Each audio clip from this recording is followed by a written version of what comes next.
The leather-bound diary sat on the mahogany desk like an accusation, its pages yellowed with time and tear-stained ink.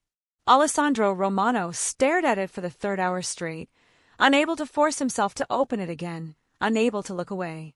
The funeral had been yesterday, a sea of black suits and hollow condolences, expensive flowers that did nothing to mask the scent of his own guilt. Now, alone in his study overlooking Boston's glittering harbor, the most feared man in New England couldn't bring himself to read his dead wife's words a second time, because the first reading had destroyed him. "You were my everything," she'd written on the final page, her handwriting shaky and weak. "I just wish I had been something, anything to you." Isabella Romano had been buried in the dress he'd bought her for their 5th anniversary, the one she'd never worn because he'd missed the dinner. She'd been laid to rest with flowers he'd finally bought himself, instead of having his assistant order them. And she'd gone into the ground with secrets that had died with her, secrets now immortalized in ink that felt like it was burning through his hands. Alessandro reached for the whiskey bottle on his desk, then stopped. He'd been drinking for 36 hours straight, and it hadn't dulled the pain. Nothing would, not when every page of that diary was a monument to his failures as a husband. But to understand how Alessandro Romano came to be sitting in his study, broken by words written in his dead wife's hand, you have to go back. Back to when Isabella was alive, struggling, and desperately trying to reach a man who was always just out of reach. If you're enjoying this story so far, don't forget to hit the like button and subscribe. Drop a comment telling me where in the world you're watching from. I love hearing from you. Isabella Romano woke up at dawn, just like she did every morning, to an empty bed. The sheets on Alessandro's side were cold. He hadn't come home again. At 28, she'd been married for 6 years, and she could count on one hand the number of mornings she'd woken up in her husband's arms. She pressed her palm against her chest, feeling the irregular flutter of her heartbeat. The palpitations had been getting worse lately, accompanied by dizzy spells and a fatigue that made even simple tasks feel overwhelming. She'd made an appointment with Dr. Chen for next week, though she doubted Alessandro would notice if she mentioned it. "Mrs. Romano, I've prepared your breakfast," Elena, their housekeeper, called softly from the doorway. The older woman's eyes held the same pitying look Isabella had grown accustomed to over the years. "Thank you, Elena. I'll be down in a moment." Isabella moved to the bathroom, studying her reflection in the mirror. She looked tired, no, exhausted. The woman staring back at her had hollow cheeks and shadows under her eyes that no amount of expensive concealer could hide. When had she become so thin? When had the light gone out of her eyes? She knew the answer.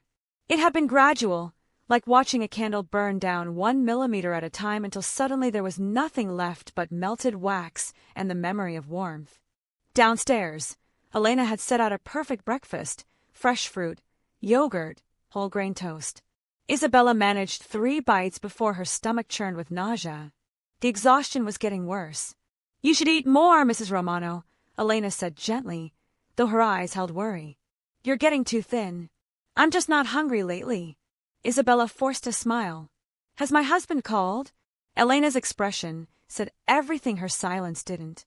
Alessandro Romano didn't call. He texted when he needed something, appeared at home when it suited his schedule, and treated his wife like a particularly convenient piece of furniture. Isabella's phone buzzed with a message from her sister. "Lucia, lunch today? You've canceled 3 times this month. I'm worried about you." She stared at the message, realizing she couldn't actually remember the last time she'd left the Beacon Hill townhouse for something that wasn't a mandatory social function. When had her world become so small? "Can't today," she typed back. "Alessandro has a charity gala tonight. I need to get ready." The lie came easily now. The truth, that she was too tired to leave the house, that getting dressed felt like climbing a mountain, that her husband wouldn't notice or care if she showed up or not, was too humiliating to admit. She wandered through their townhouse, a beautifully restored 19th century building that had cost Alessandro $7 million. Every room was decorated with exquisite taste, his taste. Dark woods, leather furniture, abstract art that cost more than most people's homes. It was elegant, imposing, and absolutely devoid of anything that reflected Isabella's personality. In the library, she ran her fingers along the spines of books Alessandro had never read, purchased by his interior designer to look impressive. Her own books, romances and poetry that she'd brought to the marriage, were relegated to a single shelf in the guest bedroom, hidden away like an embarrassment. The doorbell rang, and Elena appeared moments later with a delivery. "Flowers for you, Mrs. Romano." Isabella's heart jumped with unexpected hope. Had Alessandro remembered? But as Elena brought in the arrangement, Isabella saw the card. "Looking forward to seeing you at the gala tonight. Best, Carolyn Sinclair." Of course, not from her husband, but from the chairwoman of the charity committee. Alessandro never sent flowers, never sent anything, really, except money to her account every month like clockwork, his version of fulfilling his marital obligations. Isabella took the flowers to her bedroom and set them on the dresser, then caught sight of herself in the full-length mirror. She needed to start getting ready for the gala. Alessandro expected her to look perfect, to represent the Romano name with elegance and grace, to smile and charm and make everyone believe their marriage was something other than a beautiful lie. She opened her closet, a walk-in space larger than her childhood bedroom, and stared at the rows of designer gowns Alessandro's assistant purchased for her. Each one cost thousands of dollars. None of them had ever made him look at her the way he looked at his phone when business called. Her hand moved to a burgundy gown she bought herself last year, one that made her feel beautiful instead of just appropriate. But Alessandro had taken one look at it and said, "Too bold. Wear the navy Valentino instead. It's more suitable for a Romano wife." She'd never worn the burgundy dress again. Now, as she pulled out the navy gown, her vision suddenly blurred. The room tilted, and she grabbed the closet door frame to steady herself. Her heart was racing erratically, pounding against her ribs like it was trying to escape. "Mrs. Romano." Elena appeared in the doorway, alarm crossing her face. "Are you all right?" "Just dizzy," Isabella managed, lowering herself to sit on the edge of the bed. "It'll pass. This is the third time this week I've seen you nearly faint. You need to see a doctor. I have an appointment next week." "That might be too late." Elena's voice carried an edge of fear that made Isabella's chest tighten. "Please, let me call someone." "No." Isabella forced herself to stand, even though the room was still spinning slightly. "Alessandro has important people attending tonight. I can't cause a scene by going to the hospital for what's probably just stress and exhaustion." "Mrs. Romano." "Please, Elena. I just need a rest for a bit. The gala isn't until 8. I have time." The older woman looked like she wanted to argue, but decades of working for wealthy families had taught her when to push and when to retreat. She left reluctantly, and Isabella lay back on the bed, pressing a hand to her racing heart. She should call Alessandro, should tell him something was wrong. But the memory of the last time she tried to talk to him about feeling unwell stopped her cold. "You're young and healthy, Isabella. You're probably just tired. Take a spa day or something." He'd said it without looking up from his laptop, dismissing her concerns as easily as he dismissed everything about her that didn't fit neatly into his carefully controlled world. So instead of calling him, Isabella closed her eyes and focused on breathing. In and out, slow and steady, telling herself that whatever was wrong with her body would keep until after the gala, after she'd fulfilled her duties as Alessandro Romano's wife. She didn't know that her body was already beginning to fail her, that the irregular heartbeat was a symptom of something much more serious, that she had weeks, not months, before her heart would give out completely. And she definitely didn't know that by the time Alessandro finally paid attention, it would be far too late to save her, or their marriage. The gala was being held at the Four Seasons, in a ballroom that glittered with crystal chandeliers in Boston's elite. Isabella arrived alone, as she always did. Alessandro would appear later, after handling business that she'd long ago stopped asking about. She'd managed to get ready despite the persistent dizziness, applying makeup with a shaking hand to hide the shadows under her eyes. The navy Valentino dress fit perfectly, highlighting her slim figure in ways that should have been flattering, but now just made her look fragile. "Isabella, you look absolutely stunning." Carolyn Sinclair swept up in a cloud of Chanel No. 5 and air kisses. "Alessandro must be so proud to have such a beautiful wife." "Thank you, Carolyn." Isabella smiled the smile she perfected over 6 years, warm enough to seem genuine, empty enough that it didn't reach her eyes. "Is he here yet?" "We're hoping he'll say a few words about the children's hospital wing his donation is funding." "He'll be here soon." Business ran late. Business always ran late. Business was more important than her, than their marriage, than anything that didn't directly benefit the Romano Empire. Isabella accepted a glass of champagne from a passing waiter, though she knew she shouldn't drink with how unwell she'd been feeling. But the thought of getting through this evening sober, of making small talk with people who looked at her with pity because everyone in their social circle knew Alessandro Romano treated his wife like an afterthought, was unbearable. Isabella Romano, as I live and breathe. The voice was warm, familiar, and completely unexpected. She turned to see Dr. Marcus Chun, her old college friend, looking distinguished in his tuxedo. I didn't know you'd be here tonight. Marcus! For the first time all evening, her smile was genuine. I didn't know you were in Boston.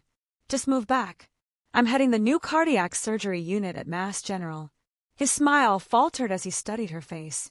Bella, are you feeling all right? You look tired, she finished quickly. I've been tired lately. Marcus's expression shifted into professional concern. How tired? Any other symptoms? It's nothing, really. Dizziness? Heart palpitations? Shortness of breath? Isabella stared at him, wondering how he'd guessed so accurately. How did you? Because you have the pallor and appearance of someone with a serious cardiac condition. He took her elbow gently, steering her toward a quieter corner. Bella, when was the last time you saw a doctor? I have an appointment scheduled for next week. Next week might be too late. His voice carried an urgency that made her stomach drop. Listen to me carefully. Based on what I'm seeing, the color of your skin, the way you're swaying slightly, the fact that your lips have a faint bluish tinge, I think you need to go to the emergency room tonight. I can't leave. Alessandro is speaking at this event. I need to be here. Bella! Marcus, please. She looked up at him, and something in her expression must have conveyed her desperation. Just one more night. I promise I'll go to the hospital tomorrow morning first thing. He studied her face for a long moment, clearly torn between his medical judgment and his respect for her autonomy. Fine, but I want you to sit down for the rest of the evening. No more champagne. And if you feel dizzy or short of breath, you find me immediately. Understood. Understood. As if summoned by the promise she'd just made, Alessandro Romano walked into the ballroom, and the energy in the room shifted. At 34, he commanded attention without trying, tall and broad-shouldered, with sharp features and dark eyes that missed nothing. He wore his power like other men wore cologne, and people instinctively moved out of his way as he crossed the room. Isabella watched her husband work the crowd, shaking hands, smiling that dangerous smile that never quite reached his eyes. He hadn't looked for her yet, hadn't checked to see if she'd arrived safely, if she was all right, if she needed anything. He never did. That's your husband? Marcus asked quietly. Yes. He hasn't even glanced in your direction. I know. The simple acknowledgement hung between them, heavy with everything Isabella had stopped saying out loud years ago. Alessandro was now talking to a stunning brunette in a red dress, Victoria Castellano, daughter of a rival family that Alessandro had been doing business with lately. The woman laughed at something he said, touching his arm with familiar ease. Isabella watched her husband's expression soften in a way it never did when he looked at her. Watched him lean in close to hear what Victoria was saying over the music. Watched him be attentive and charming and present in a way he hadn't been with Isabella in years. Bella, Marcus said gently, and she realized she'd been gripping her champagne glass so tightly her knuckles had turned white. I'm fine. You're not fine. And I don't just mean medically. Before Isabella could respond, Alessandro finally spotted her across the room. For a brief moment, their eyes met, and she saw nothing. No warmth, no recognition, no spark of the love they'd once shared. Just a brief acknowledgement that she'd fulfilled her duty by showing up. Then he turned back to Victoria Castellano, and Isabella felt something crack inside her chest. Not her heart, that had broken so many times over the past 6 years that it barely qualified as whole anymore. Something deeper. Something fundamental. Her vision blurred again, and this time the dizziness came with a sharp pain in her chest that made her gasp. Bella! Marcus caught her as she swayed, his arm around her waist the only thing keeping her upright. That's it. We're going to the hospital right now. No, Now, Isabella. This isn't a request. He guided her toward the exit, and she was too weak to protest. She glanced back once, wondering if Alessandro had noticed her leaving. But he was still deep in conversation with Victoria, completely unaware that his wife was being helped out of the ballroom because her body was failing. It was, Isabella would later realize, a perfect metaphor for their entire marriage. The emergency room at Massachusetts General was a stark contrast to the glittering ballroom Isabella had just left. Harsh fluorescent lights replaced crystal chandeliers, and the scent of antiseptic overwhelmed the expensive perfumes she'd been surrounded by an hour ago. Marcus had bypassed the usual intake process, using his position as head of cardiac surgery to get her immediate attention. "Dr. Chun, we have the EKG results." A young resident approached with a tablet, her expression grave. Marcus studied the screen, and Isabella watched his face shift through several emotions: concern, anger, and finally a carefully controlled professional mask. "Get me a full cardiac panel. I want echocardiogram, blood work, everything. And prep a room upstairs. She's being admitted." "Marcus, what's wrong?" Isabella's voice sounded small in the busy ER. He sat down beside her bed, taking her hand with the gentle care of an old friend. "Bella, your heart is failing. You have severe dilated cardiomyopathy. Your heart muscle is weakened and enlarged, and it's not pumping blood effectively. Based on these numbers, this has been developing for months, possibly longer." The words hit her like physical blows. "Heart failure? But I'm only 28. Age doesn't matter with this condition. It can be caused by viral infections, genetic factors, or..." He paused, clearly choosing his words carefully. "Chronic stress can exacerbate or even trigger the condition." "Bella, have you been under significant emotional stress?" Isabella almost laughed. Significant emotional stress? Try 6 years of being invisible to the man she loved. Try watching your husband slowly stop seeing you as a person and start treating you like an obligation. Try the crushing loneliness of being married to someone who couldn't be bothered to come home at night. "You could say that," she said quietly. "How long have you been experiencing symptoms?" "A few months. Maybe longer. I thought I was just tired." "This is serious, Bella. Without treatment, without significant lifestyle changes and medication, you're looking at a very poor prognosis." He squeezed her hand. "I need to admit you tonight. We'll start you on medication to help your heart function more efficiently, but you need complete rest and zero stress." "I can't stay overnight. Alessandro will." "Alessandro will what?" Marcus's voice carried an edge now. "Notice you're gone? Because from what I saw tonight, he didn't even notice you were there." The truth of his words stung, but Isabella couldn't argue. "I should at least call him. Tell him where I am." She reached for her phone with shaking hands and dialed Alessandro's number. It rang 6 times before going to voicemail. She tried again. Same result.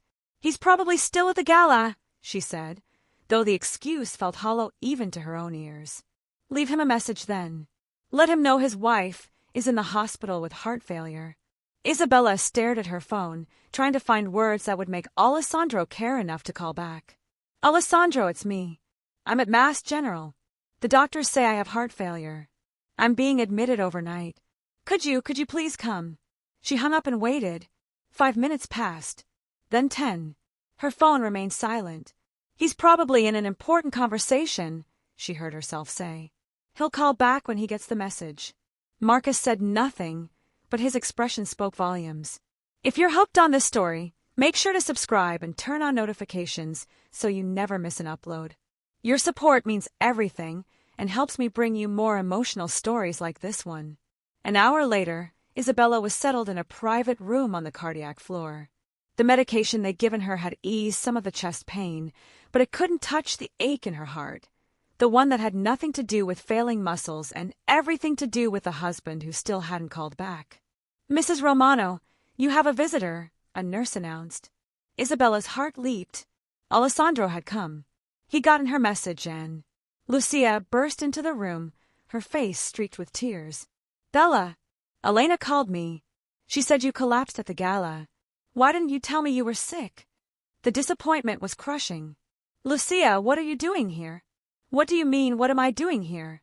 "You're my sister, and you're in the hospital." Lucia pulled a chair up to the bed, taking Isabella's hand. Elena told me you've been having symptoms for months. Months, Bella. Why didn't you say anything? I thought it was just stress. I didn't want to worry anyone. Where's Alessandro? The question hung in the air like an accusation. Isabella glanced at her phone. No missed calls. No texts. 2 hours since she'd left the message, and nothing. He's still at the gala. It's an important event. More important than his wife being in the hospital with heart failure. Lucia's voice rose sharply. Bella, when are you going to admit that he doesn't care about you? He cares. He's just busy. He's been just busy for 6 years. Lucia stood up, pacing the small room. I've watched you disappear into this marriage. You used to be so vibrant, so full of life. Now you're a ghost haunting your own life, and he doesn't even notice. You don't understand. I understand perfectly. You married him because Papa owed money to the Romano family, and Alessandro offered to clear the debt in exchange for a wife. A business transaction, Bella. That's all it ever was to him. Isabella felt tears burning in her eyes. It wasn't like that. We loved each other once. Did you? Or did you convince yourself you loved him because it was easier than admitting you'd sold yourself to save our family? The words hit too close to home. Isabella turned her face away, not wanting her sister to see how much truth they carried. I'm sorry, Lucia said more softly, sitting back down. I can't stand watching him treat you like you don't matter. You deserve so much more than this. A soft knock on the door interrupted them. Marcus entered with a chart, his expression professionally neutral. Isabella, I have your test results. Do you want privacy, or? Lucia can stay. She's my sister. Marcus nodded, pulling up a chair. The echocardiogram shows significant enlargement of your left ventricle and your ejection fraction, basically how much blood your heart pumps with each beat, is at 25%. Normal is 55 to 70%. What does that mean? Lucia asked. It means Isabella's heart is working at less than half capacity. Combined with the blood work showing elevated BNP levels and the physical symptoms, we're looking at advanced heart failure. The room fell silent except for the steady beep of the heart monitor. How bad is it? Isabella finally asked. Marcus met her eyes directly. Bad enough that you need to be on the transplant list. We'll start aggressive medical therapy, ACE inhibitors, beta blockers, diuretics, but if your heart continues to deteriorate, you may need a transplant within the next year. A year? Isabella's voice cracked. You're saying I might only have a year? I'm saying we need to take this extremely seriously. The good news is that with proper medication, rest, and lifestyle changes, many patients stabilize and avoid transplant. But you need to eliminate stress from your life completely. Lucia let out a bitter laugh. Eliminate stress. How is she supposed to do that when she's married to Alessandro Romano? Marcus looked between the sisters, clearly picking up on the undercurrents. Isabella, I'm going to be blunt with you as both your doctor and your friend. Whatever is happening in your personal life that's causing you this much stress, you need to address it. Your heart literally cannot take it anymore. After Marcus left to arrange her admission paperwork, Lucia squeezed Isabella's hand. You know what you need to do, don't you? Don't. You need to leave him. This marriage is killing you. Literally killing you. I can't just leave. Why not? Because you made vows. He broke those vows every single day for the past 6 years when he chose everything else over you. Isabella closed her eyes, exhaustion seeping into her bones. It's more complicated than that. No, it's not. You're dying, Bella. Your heart is failing because you've spent 6 years loving someone who doesn't love you back. How much more proof do you need? Before Isabella could respond, her phone finally rang. Alessandro's name flashed on the screen, and despite everything, her heart, her failing, broken heart, jumped with hope. Hello, Isabella. His voice was clipped, businesslike. I got your message. What's this about the hospital? Not are you okay? Not I'm on my way. Just a question asked with the same tone he might use to inquire about a business meeting. I collapsed at the gala. Marcus Chun brought me to Mass General. They've diagnosed me with heart failure. A pause. Then, heart failure? You're 28. Apparently age doesn't matter with this condition. Another pause, longer this time. In the background, Isabella could hear music, laughter, the sounds of the gala still in full swing. How long will you be hospitalized? At least overnight, possibly longer. Alessandro, the doctors say it's serious. They're talking about putting me on the transplant list. That seems extreme. Have you gotten a second opinion? Isabella felt something inside her chest, something that wasn't her failing heart, finally break. Marcus Chun is one of the top cardiac surgeons in the country. I don't need a second opinion. Still, you should be thorough.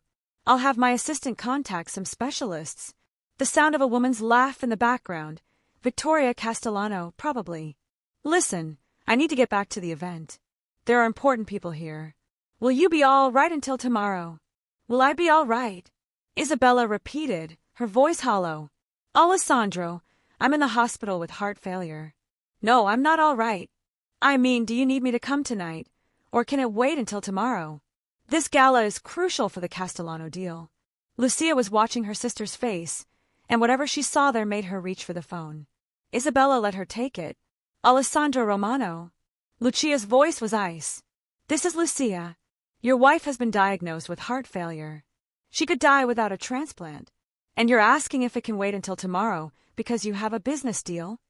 Isabella couldn't hear his response, but Lucia's expression went from anger to disgust. No, she doesn't need anything from you. We're handling it. Don't bother coming tomorrow either. I think you've made it perfectly clear where your priorities lie. She hung up and set the phone down gently, as if it might shatter. Bella, please. Please leave him. Before he's not just breaking your heart, before he's literally killed you. Isabella stared at the ceiling, feeling tears slide down her temples into her hair. She thought about 6 years of being invisible. 6 years of eating dinner alone. 6 years of sleeping in an empty bed, attending events solo, celebrating anniversaries and birthdays with only Elena's kind sympathy for company. She thought about the diary hidden in her nightstand at home, the one where she'd been pouring her heart out for years, writing all the things she could never say to Alessandro. Page after page of loneliness and longing, love and loss. A chronicle of her slow disappearance. I need to think, she whispered. What's there to think about? He just chose a business deal over his dying wife. I know what he chose. I need time to process this. Lucia settled back in her chair with a sigh. I'm staying here tonight, and tomorrow we're going to your house to pack your things. Lucia, no arguments. You need to focus on getting better, and you can't do that in a house where you're nothing but a ghost. Isabella didn't have the energy to argue. She closed her eyes, listening to the steady beep of the heart monitor, and tried to remember when Alessandro had last looked at her with love, when he'd last touched her with tenderness instead of obligation, when he'd last chosen her over anything else. She couldn't remember. The memories had faded like old photographs left too long in the sun. Isabella spent 3 days in the hospital. 3 days of cardiac tests, medication adjustments, and visits from everyone except the one person she desperately wanted to see. Lucia came every day, bringing books and flowers and fierce determination to get her sister away from Alessandro. Elena came, bringing homemade soup and tearful apologies for not insisting Isabella see a doctor sooner. Marcus came during his rounds, monitoring her progress with the careful attention of both a skilled physician and a worried friend. Alessandro never came. He sent texts. How are you feeling? My assistant is arranging for the best cardiac specialists. Let me know when you're being discharged. But he never called, never visited, never once appeared in the doorway with concern in his eyes and apologies on his lips. On the 3rd day, Marcus sat down beside her bed with her discharge papers. Your numbers have stabilized with the medication. You're not out of the woods, but you're stable enough to go home. Good. I'm ready to sleep in my own bed. Actually, I need to talk to you about that. His expression was serious. Isabella, going back to your current living situation is medically inadvisable. The stress of your marriage is a contributing factor to your condition. If you go back to that environment, you'll be putting yourself at serious risk. Where else would I go? Lucia has offered to let you stay with her. You need rest, peace, and zero stress. Can you honestly say you'll get that in Alessandro's house? Isabella looked down at her hands, noting how thin they'd become. How the wedding ring Alessandro had placed on her finger 6 years ago now spun loosely when she moved. No, she admitted quietly. I can't. Then let your sister take care of you. At least for now, until you're stronger. That afternoon, Lucia drove Isabella not to the Beacon Hill townhouse, but to her apartment in Back Bay. It was modest compared to Alessandro's home, a 2-bedroom with cozy furniture and walls covered in photographs of family and friends. It felt warm. It felt lived in. It felt like the kind of home where someone might actually notice if you were gone. Your room is ready, Lucia said, helping Isabella inside. I've already called Elena. She's packing your essentials, and will bring them over tomorrow. I should tell Alessandro where I am. Elena will tell him. You need to rest. Isabella sank onto the comfortable sofa, suddenly too exhausted to argue. Her phone sat silent in her lap. Alessandro hadn't texted since that morning, a brief. Glad you're doing better. Busy with work, but will try to visit soon. Try to visit soon. Not, I'm coming to get you. Not, I need to see you. Just, maybe, if he found time in his schedule. Bella, Lucia said gently, sitting beside her. I need you to really hear what I'm about to say. Your heart is failing because your body literally cannot sustain the stress of this marriage anymore. The cardiomyopathy, the exhaustion, the weakness. It's your body's way of saying it can't do this anymore. I know. Do you? Because knowing and accepting are two different things. Lucia took her sister's hand. You've spent 6 years sacrificing yourself for a man who barely acknowledges your existence. You've made yourself smaller and quieter and more invisible, thinking that if you were just perfect enough, he might finally see you. Tears spilled down Isabella's cheeks. I just wanted him to love me. I know, sweetheart, but you can't make someone love you by disappearing. And you definitely can't do it by literally dying. That night, alone in Lucia's guest room, Isabella pulled out her diary. She'd been keeping it for 4 years, ever since the first anniversary Alessandro had forgotten. Page after page of her hopes and disappointments, her loneliness and longing. She opened to a fresh page and began to write. Today I admitted something I've been avoiding for years. My marriage is killing me. Not metaphorically, literally. My heart is failing, and the doctors say stress is a major factor. How do I explain to them that the stress isn't work or money or any normal thing? It's the crushing weight of being invisible to someone I love. Alessandro didn't come to the hospital. Not once in 3 days. He sent texts like he was checking on a business investment, not his wife. And the terrible thing is, I'm not even surprised anymore. I've gotten so used to being an afterthought that I've forgotten what it feels like to be anyone's priority. Marcus says I need to eliminate stress from my life. Lucia says I need to leave my marriage. They're both saying the same thing in different ways. Staying with Alessandro will kill me, but leaving him feels impossible. Not because I'm afraid of being alone. I've been alone for 6 years while married. But because admitting that he never loved me, that our marriage was only ever a business arrangement that I was foolish enough to believe could become real, that breaks something in me that even my failing heart can't compete with. Still, I can't ignore the truth anymore. Alessandro Romano doesn't love me. He never has. And I need to accept that before my body makes the choice for me. She closed the diary and set it on the nightstand, next to the pill bottles Marcus had prescribed. A rainbow of medications to keep her failing heart beating a little longer. Her phone buzzed. Finally, a call from Alessandro. She answered with trembling hands. Isabella. His voice was carefully neutral. Elena told me you're staying with Lucia. I needed some space. To recover. You should have discussed it with me first. It looks strange. My wife suddenly moving out. Not, I was worried about you. Not, I wish you'd come home. Just concern about appearances. I'm sorry if it's inconvenient, Isabella said, and was surprised by how steady her voice sounded. It's not ideal, but I suppose if the doctors think you need rest. He paused. How long do you plan to stay there? I don't know. As long as I need to. Another pause. I see.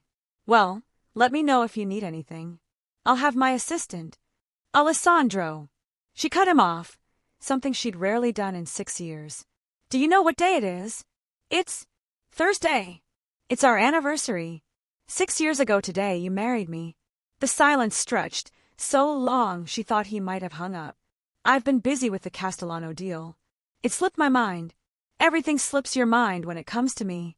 The words came out quiet, sad rather than angry. When was the last time you remembered our anniversary? Isabella, I don't have time for this conversation right now. I'm in the middle of negotiations. You're always in the middle of something. Something more important than me. That's not fair. I work hard to provide for us, to maintain our position. I don't want your position. I want my husband. Her voice cracked. I want someone who comes home at night, who notices when I'm sick, who remembers our anniversary, who looks at me like I matter. You do matter. This is ridiculous. You're being emotional because you're sick. I'm being honest because I'm sick, because I finally realized that I might die without ever telling you the truth. Die. The doctors said it was manageable with medication. The doctor said I need a transplant list, Alessandro. They said my heart is functioning at 25% capacity. They said without significant changes, my prognosis is poor. But you would know that if you bothered to come to the hospital even once.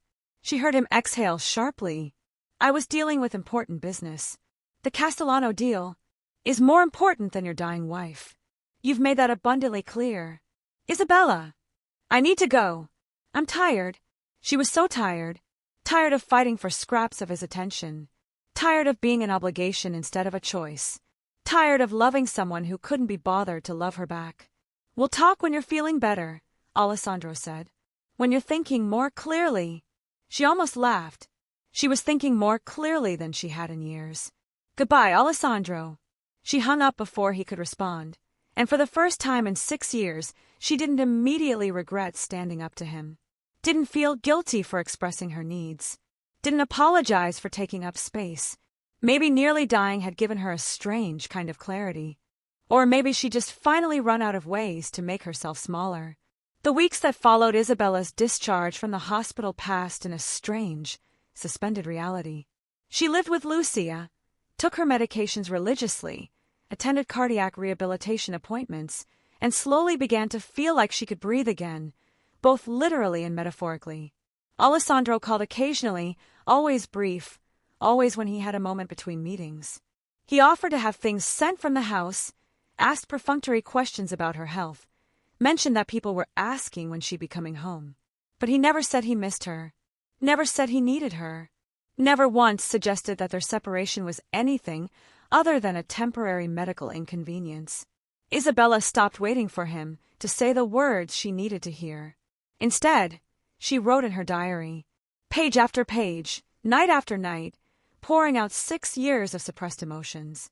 The loneliness, the hope that kept dying and somehow resurrecting itself, the slow realization that she'd been in love with a ghost, the man Alessandro had pretended to be during their courtship, not the man he'd become once the marriage contract was signed.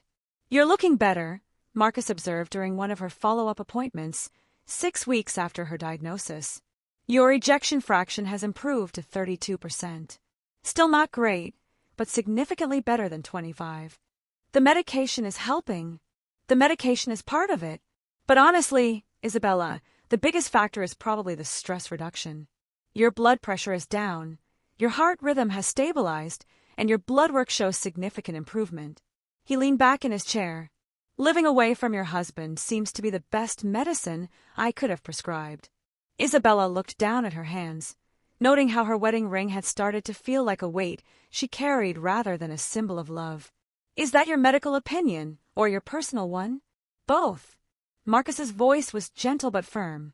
I've known you since college, Bella. I remember the girl who laughed easily, who painted beautiful things, who believed the world was full of magic. That girl disappeared somewhere in the last 6 years, and watching her come back to life these past few weeks has been remarkable. I'm not sure she's coming back. I think she's just different now. Different isn't bad. Different can be stronger, wiser, more resilient. He pulled up her latest test results. Your heart is healing, Isabella. But it can only continue healing if you don't go back to the situation that broke it in the first place. That evening, Isabella sat at Lucia's kitchen table with her diary open in front of her.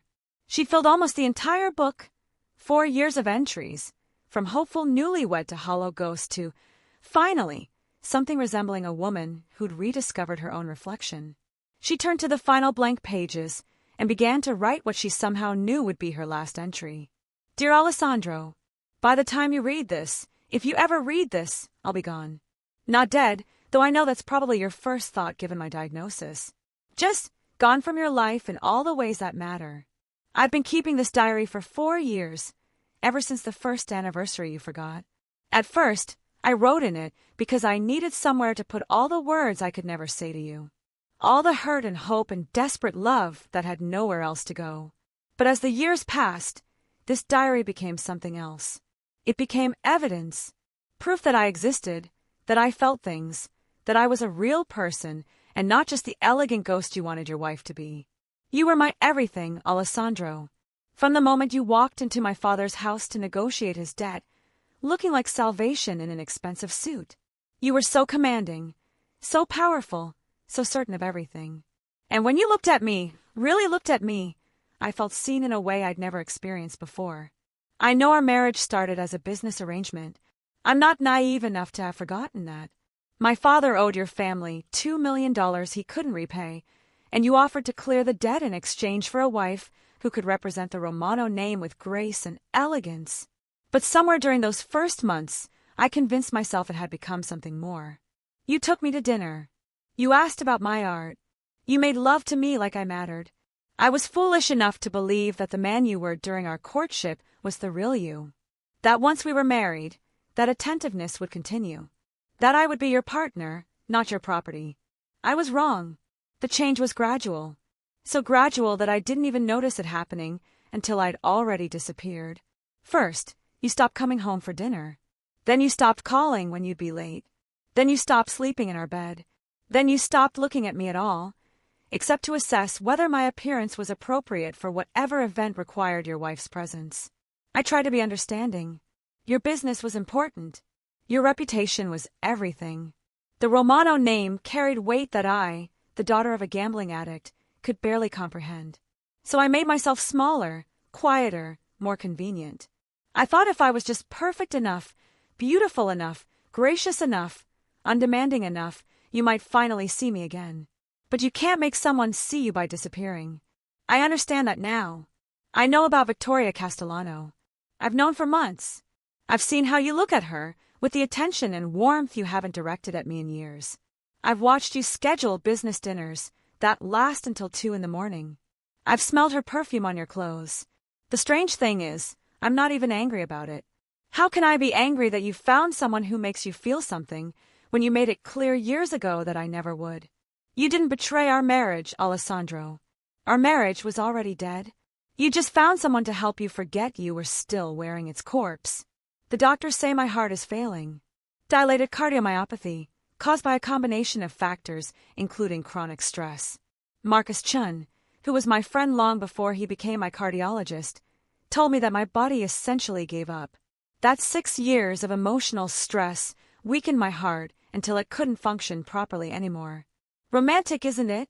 I literally died of a broken heart, just like in Victorian novels. Except this is real, and there's no tragic beauty in it. Just the pathetic reality of a woman who loves someone so much that her body shut down from the strain of not being loved back. I spent 3 days in the hospital. You never came. You sent texts like I was a business obligation that needed checking on. And when I called to tell you it was our anniversary, you'd forgotten. Again. Just like you forgot the 5 anniversaries before it. That's when I finally understood. You didn't forget our anniversaries because you were busy. You forgot because they didn't matter to you. Because I didn't matter to you. Because somewhere in the 6 years of our marriage, I'd become so invisible that even the day we pledged our lives to each other couldn't register in your consciousness. I don't blame you for not loving me, Alessandro. I don't think you're capable of loving anyone except yourself and your empire. I blame myself for wasting 6 years trying to earn something you were never going to give. For making myself smaller and smaller until there was almost nothing left. For believing that love could be negotiated like one of your business deals. If I just gave enough, sacrificed enough, became perfect enough, eventually I'd earn your affection. But love doesn't work that way. And I'm tired of paying for something that was never for sale. My heart is healing now. Slowly, but healing. The medications help, but the real medicine has been distance. Living away from you, I've started to remember what it feels like to exist without constantly monitoring your mood, your schedule, your needs. I've started to sleep through the night without jerking awake at 3 a.m. to check if you've finally come home. I've started to eat without my stomach churning with anxiety. I've started to breathe. By the time you find this diary, I'll have made the arrangements. I'm leaving Boston. Leaving this life. Starting over somewhere you'll never think to look for me, because the truth is, you won't look for me at all. You'll be relieved. One less obligation. One less piece of decoration that required occasional maintenance. I want you to know that I loved you. Truly, completely, desperately loved you. You were my everything, Alessandro. My first thought in the morning and my last thought at night. My reason for trying to be better, do better, be perfect. Everything I did for 6 years was trying to be worthy of you. I just wish I had been something, anything to you. There's a Bible verse my mother used to quote. Hope deferred makes the heart sick. I never understood it until now. 6 years of deferred hope, of waiting for you to notice me, to choose me, to love me. And my heart literally became sick from the waiting. I'm done waiting now. I hope you find happiness, Alessandro. I hope Vittoria Castellano, or whoever comes after her, gives you whatever it is you need. I hope you build your empire and your legacy and everything you've sacrificed our marriage to achieve. I hope it's worth it.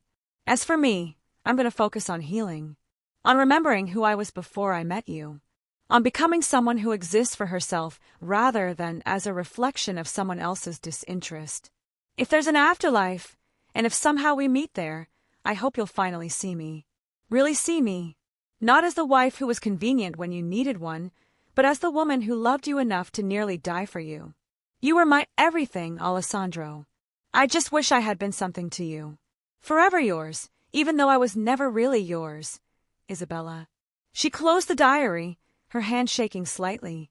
Tomorrow, she would leave it at the Beacon Hill townhouse with instructions for Elena to give it to Alessandro. Tomorrow, she would sign the divorce papers her lawyer had prepared. Tomorrow, she would begin the process of legally and emotionally severing herself from Alessandro Romano. But tonight, she allowed herself to grieve, to cry for the marriage that never was, for the love she'd poured into a void, for the 6 years she'd spent being invisible to the one person she'd wanted to see her most.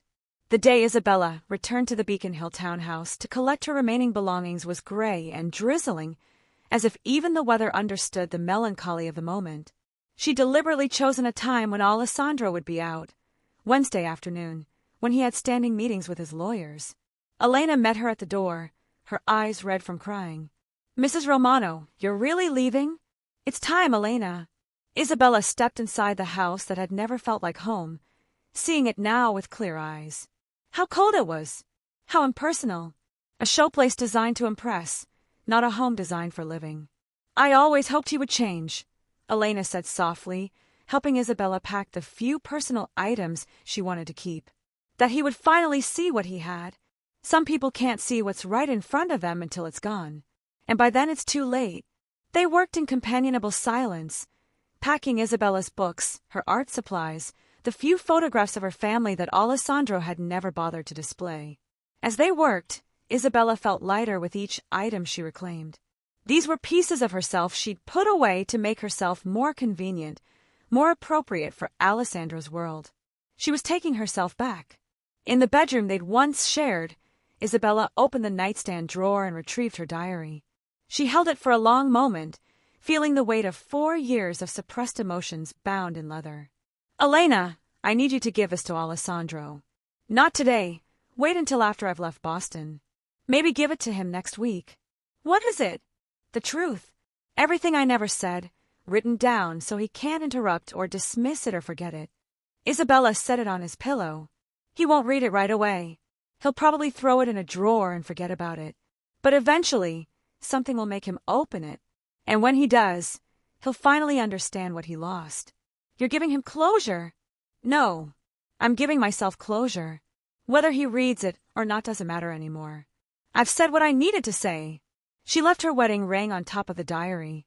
The engagement ring, too, the massive diamond that had impressed everyone except the woman who had to wear it.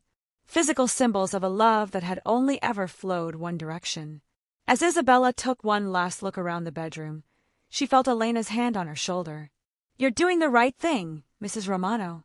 It's just Isabella now. Mrs. Romano was a character I played for 6 years. Time to remember who I really am. 3 weeks later, Isabella was settled in a small coastal town in Maine, 200 miles from Boston and a lifetime away from her old existence. She'd rented a cottage overlooking the ocean, found a local cardiologist to manage her medication, and started painting again for the first time in years. Her heart was healing, both the physical organ and the metaphorical one. She was in her studio, the cottage's sunroom that she converted into a painting space, when Lucia called. "Bella, I just got a call from Elena. Alessandro found your diary." Isabella's brush stilled on the canvas. "When?" "This morning. Elena said he came home early and saw it on his pillow. He's been in his study ever since. She said she can hear him through the door. And, Bella, she said it sounds like he's crying."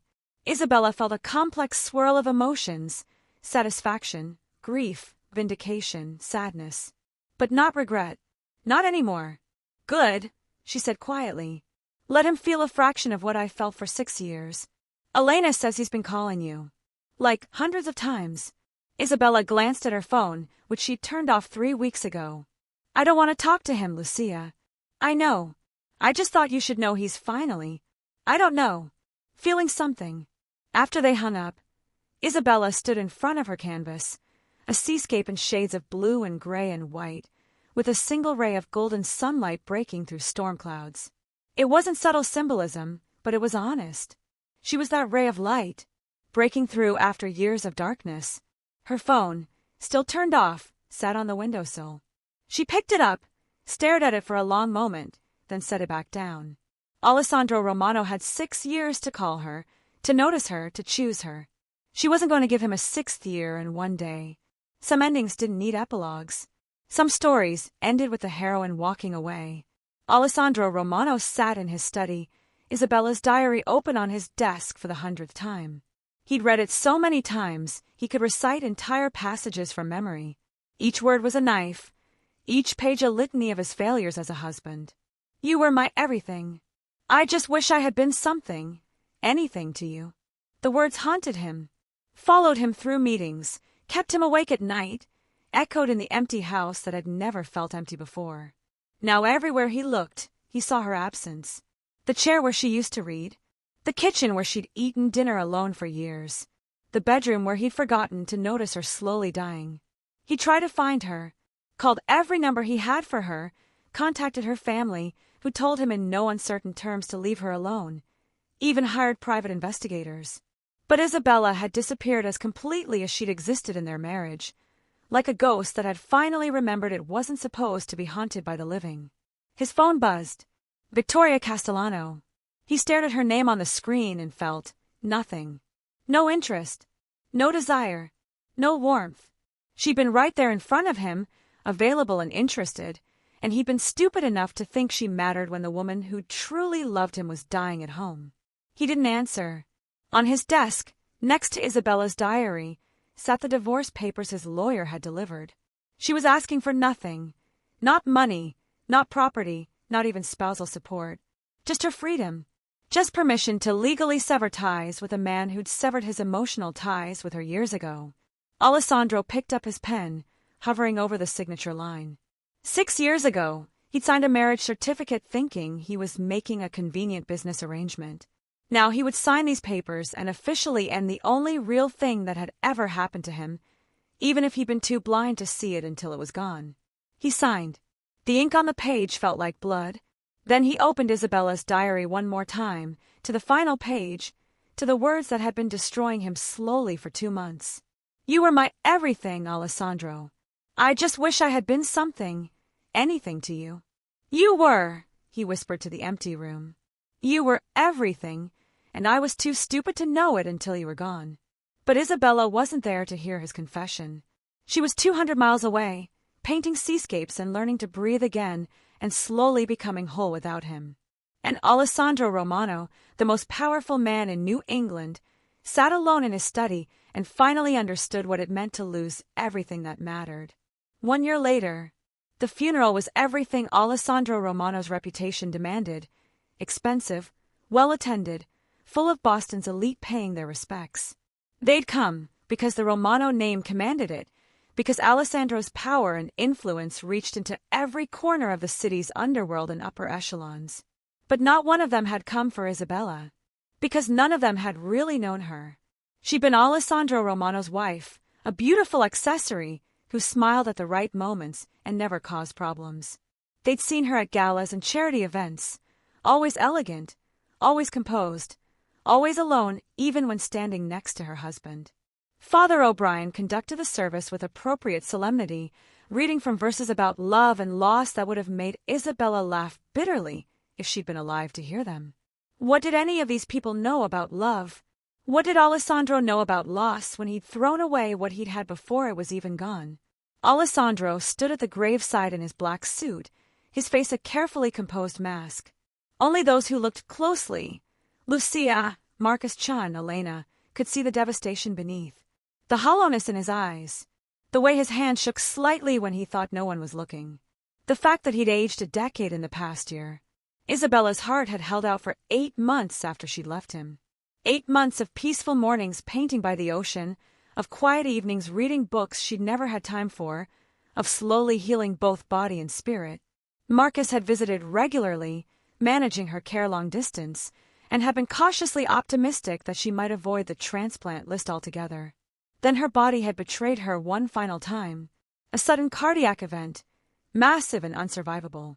She died in her cottage in Maine, with Lucia holding her hand and Marcus frantically trying to restart her heart. Her last words had been, "Tell him I was happy." At the end, I was finally happy. The cruelest irony was that Alessandro had been on his way to Maine when she died. After a year of respecting her wish to be left alone, he'd finally broken. He'd driven through the night, rehearsing what he would say, how he would beg for forgiveness he didn't deserve. He'd arrived at her cottage 20 minutes after the ambulance left, and had stood in her studio looking at dozens of paintings, seascapes and sunrises and birds in flight, all of them depicting freedom. She'd painted her way out of the cage he'd built around her heart. Now, as they lowered her casket into the ground, Alessandro finally allowed himself to break. His shoulders shook with silent sobs, tears streaming down his face while Boston's elite pretended not to notice the most powerful man in New England falling apart. Lucia approached him after the service, her face hard with grief and anger. She wanted to be buried in Maine, overlooking the ocean. But you insisted on bringing her back to Boston, to your family plot. Even in death, you couldn't let her have what she wanted. She was my wife, Alessandro said, his voice rough with tears. She stopped being your wife the day you stopped seeing her as a person. Lucia thrust an envelope into his hands. She asked me to give you this. She wrote it the day before she died. Alessandro stared at the envelope, his heart hammering. Another letter. More words he didn't deserve to read from a woman who deserved so much more than he'd given. That night, alone in his study with Isabella's diary and her wedding ring, the ring she'd left on his pillow along with her goodbye, Alessandro finally opened the final letter. Dear Alessandro, by the time you read this, I'll be gone. For real this time, not just metaphorically invisible like I was during our marriage.